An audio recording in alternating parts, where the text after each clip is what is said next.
Hello student, आज मैं आपके साथ डिस्कस करने जा रही हूँ necessity of classification for fixed variable overheads. ठीक है। हमें जैसा कि आप सभी सोचते होंगे कि हमने जो फैक्ट्री है ना, या फिर ऑफिस है या सेलिंग डिस्ट्रीब्यूशन जो भी डिपार्टमेंट है, तो हम सभी जो खर्चे होते हैं किसी प्रोडक्ट पर इकट्ठे कर दो, पर यूनिट निकाल दो और बेच दो। तो आपके मन में तो ये तो आता होगा कि हम इसको अलग अलग क्यों करते हैं, कि फिक्स सेल पर क्यों खर्च करिए, जो वेरिएबल कॉस्ट क्यों है, सेमी वेरिएबल कॉस्ट को हम अलग अलग क्यों करते हैं।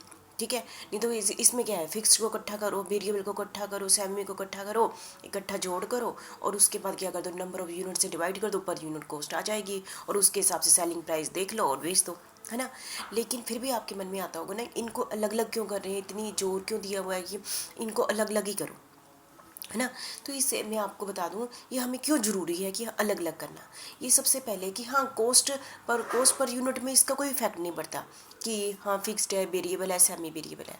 मेन होता है कि हमें मैनेजमेंट को कंट्रोल करने में हेल्पफुल होती है, इसलिए हम करते हैं। कंट्रोल तो करना बड़ा ज़रूरी होता है ना, कि यदि कंट्रोल नहीं करेंगे तो कॉस्ट पर यूनिट क्या हो जाएगी, बढ़ जाएगी।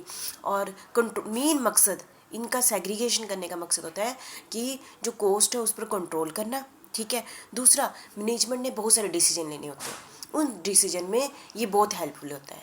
ये कब होंगे, अभी शायद आपको आज इतना क्लियर ना हो पाए थियरी में, जब आप न्यूमेरिकल करोगे खूब सारे बहुत सारे चैप्टर में, तब आपको पता चलेगा फिक्स्ड और वेरिएबल का अलग अलग करने का क्या कंसेप्ट है। ठीक है। तभी मैं कोशिश करूंगी कि इसमें मैक्सिमम समझाने की कोशिश करूँ इस वीडियो में कि फिक्स्ड और वेरिएबल ओवरहेड का अलग अलग करने का क्या मकसद है। ठीक है।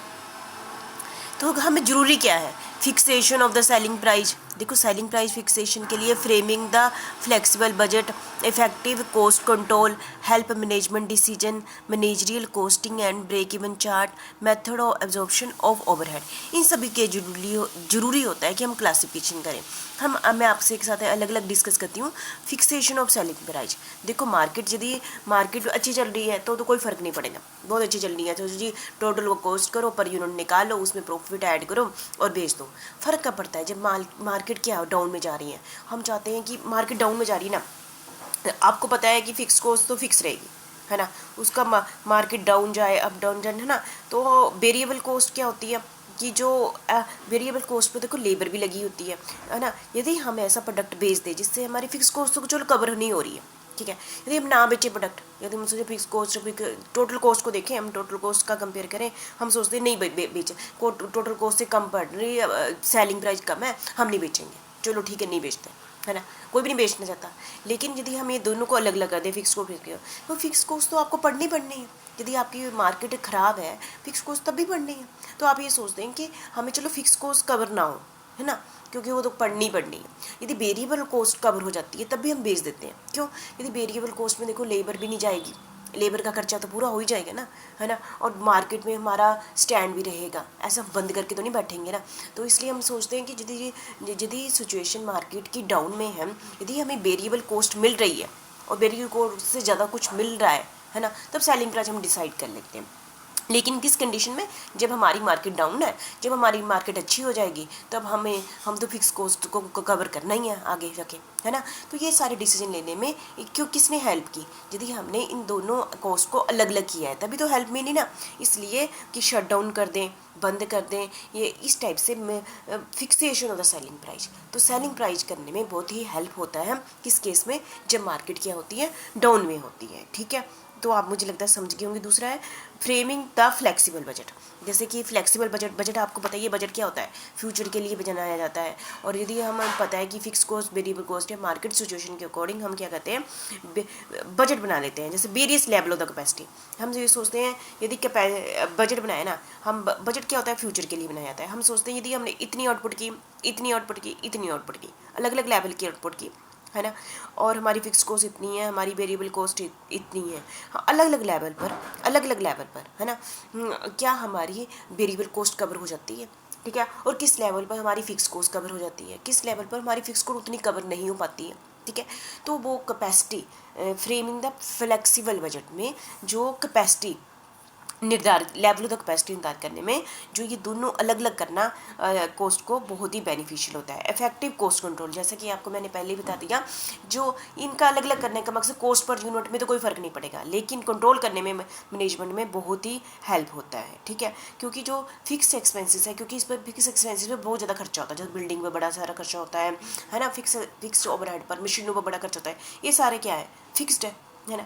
और वेरिएबल में क्या होता है, डायरेक्ट मटेरियल है ना, ये वेरिएबल कॉस्ट में इंडेक्ट भी आते हैं, ये नहीं कह रही हूँ, पर वेरिएबल कॉस्ट पर कहते हैं जो fixed cost per top level management control करती है, और जो वेरिएबल कॉस्ट पर कौन मैनेजमेंट करता है, लो लेवल की मैनेजमेंट कंट्रोल करती है, जिसके कारण कि उनको पता है कि कहाँ पर एक्सपेंडिचर बचाने हैं, कहाँ पर क्या करना है। ठीक है, इफेक्टिव कॉस्ट कंट्रोल में कौन हेल्प करता है, ये दोनों का सेग्रीगेशन करना जरूरी होता है। और सबसे इंपॉर्टेंट बात, helps for management decision, management के बहुत सारे डिसीजन होते हैं, जैसे कि यदि मैंने पहले थोड़ा सा डिस्कस कर लिया शट डाउन, कि बिजनेस को बंद कर दे कि चला दे। यदि बिजनेस हमारा चल रहा हुआ है, मार्केट में कंडीशनें अच्छी नहीं है, और हमें यदि टोटल कॉस्ट नहीं मिल रही है, हम देखते हैं चलो टोटल कॉस्ट में हम प्रॉफिट ऐड करके फिर बेचते हैं, हमें प्रॉफिट नहीं हो रहा है, तो हम सोचते हैं चलो जी टोटल कॉस्ट तो मिल रही है तो बेचते रहो, है ना, जब मार्केट अच्छी है तो चले जाएंगे, हम बंद नहीं करना बिजनेस, है ना, बंद करने से तो सभी की जॉब चली जाएगी, है ना, बंद करने से फैक्ट्री का किराया भी नहीं निकलेगा। हम ये सोचते हैं यदि फिक्स कॉस्ट तो पड़नी है, फैक्ट्री का किराया देना ही देना है ना, फिक्स कॉस्ट तो पड़नी है। हम सोचते हैं कि वेरिएबल कॉस्ट यदि कवर हो रही है तो हम तब तक हम जो कवर हो रही है तब तक हम अपना बिजनेस बंद नहीं करेंगे। तो इस शट डाउन का डिसीजन लेने में भी ये दोनों कोस्टें अलग अलग करना हेल्पफुल होती हैं। अब हम सोचते हैं कि हम बनाएं कि खरीदें चीज़ें, है ना, मार्केट से बनाएं या खरीदें, तो यदि इस कैपेसिटी से ज़्यादा बना लेते हैं तो इसका मतलब कि हमारी फिक्स और ओवरहेड कॉस्ट ये सारी कवर हो जाएगी। ठीक है, इससे कम कैपेसिटी में बनाते हैं तो उसमें हमारी ये दोनों चीज़ें कवर नहीं होगी। इस टाइप के डिसीजन लेने में भी ये दोनों अलग अलग बहुत ही हेल्पफुल होते हैं। और यदि हमारे देखो, यदि हमारे पास बहुत सारे प्रोडक्ट हैं, हम सोचते हैं कि कुछ प्रोडक्ट किन प्रोडक्ट को हम रखें, किन को ना रखें, हम क्योंकि हमारे बिजनेस की कैपेसिटी है, हम सारे प्रोडक्ट नहीं बना सकते, 10 प्रोडक्ट नहीं बना सकते, हमारी कैपेसिटी है 5, उन 10 में से 5 कौन चूज़ करें, हम वो चूज करेंगे जिसकी वेरिएबल कॉस्ट क्या होगी, कम। 5 को कंपेयर करेंगे, जिनके 10 का 10 कंपेयर कर देंगे, 10 में से 5 उनको निकालेंगे जिनकी वेरिएबल फिक्स कॉस्ट तो उतनी रहनी है, जिनकी वेरिएबल कॉस्ट क्या है, कम है, उनको निकाल लेंगे ताकि प्रॉफिट हो जाए, मतलब कि सिचुएशन के हिसाब से, है ना, कि क्यों इसकी सेल है, वो तो इंपॉर्टेंट चीज़ है ही। इसलिए ये जो वेरिएबल कॉस्ट है मैनेजमेंट डिसीजन में बहुत ही हेल्प होती है। ठीक है, ये एक्सपोर्ट करना है सामान की नहीं, देखो हमारी फिक्स कॉस्ट तो कवर होगी इंडिया में मार्केट में ठीक है, और फिक्स कॉस्ट यदि हम ओवर टाइम लगा लें, है ना, रात को भी वर्कर लगा लें, क्योंकि उसमें तो कौन सी कॉस्ट होगी, वेरिएबल कॉस्ट होगी, फैक्ट्री का खर्चा तो उतना ही पड़ना है ना, 50 से ज़्यादा हमें सुपरवाइजर को डबल पे करनी पड़ेगी, है ना। तो फिर हम क्या करेंगे, चलो जी एक्सपोर्ट का सामान बना रहे हैं कि नहीं, उसमें हम फिक्स कॉस्ट को थोड़ा इग्नोर करके यदि हम थोड़ा प्रॉफिट होता भी है ना, तब हम उसको इस एक्सपोर्ट करने में भी बड़ी हेल्प, डिसीजन लेने में हेल्प करती है। कैसे, थोड़ा समझ रही हूँ ना, क्यों, क्योंकि यदि हमें फिक्स कॉस्ट, क्योंकि हमारी कवर किस में होगी, इंडिया में, है ना, फीस कॉस्ट इंडिया में प्रोडक्ट बेचने पर कवर होगी, तो हम सोचते हैं चलो दूसरे कंट्री में भी हमारा थोड़ा स्टैंड बन जाए, हम फीस कॉस्ट को छोड़ देते हैं, यदि हमारी वेरिएबल कॉस्ट से भी ज़्यादा हम कमा लेते हैं तो मतलब वो भी हमारा प्रॉफिट है, इसलिए हम दूसरे कंट्री में एक्सपोर्ट करने का डिसीजन ले लेते हैं। तो इसलिए मैनेजमेंट डिसीजन में ये दोनों कॉस्टों का अलग अलग करना भी बड़ा बेनिफिशियल हो जाता है।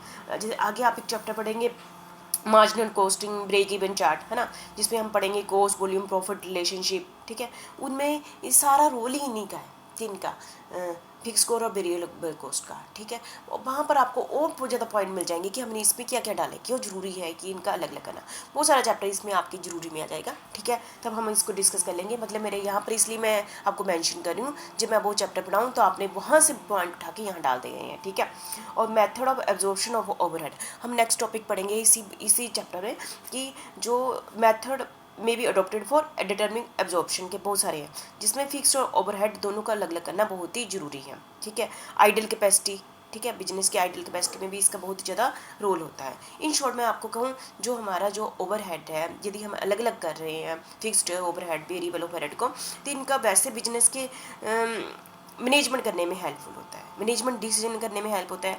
हाँ, इसका कंपनी की हम यही कहते हैं ना, कंपनी की कॉस्ट पर वॉल्यूम का फर्क पड़ता है, वॉल्यूम ज़्यादा होगी कॉस्ट पर यूनिट कम हो जाएगी, क्योंकि फिक्स कॉस्ट तो टोटल उतनी रहेगी, जितना वॉल्यूम ज़्यादा होगा फिक्स कॉस्ट कम होती रहेगी, तो पर यूनिट कॉस्ट कम हो जाएगी। ये आपको मैंने पिछली वीडियो में बता दिया। ठीक है।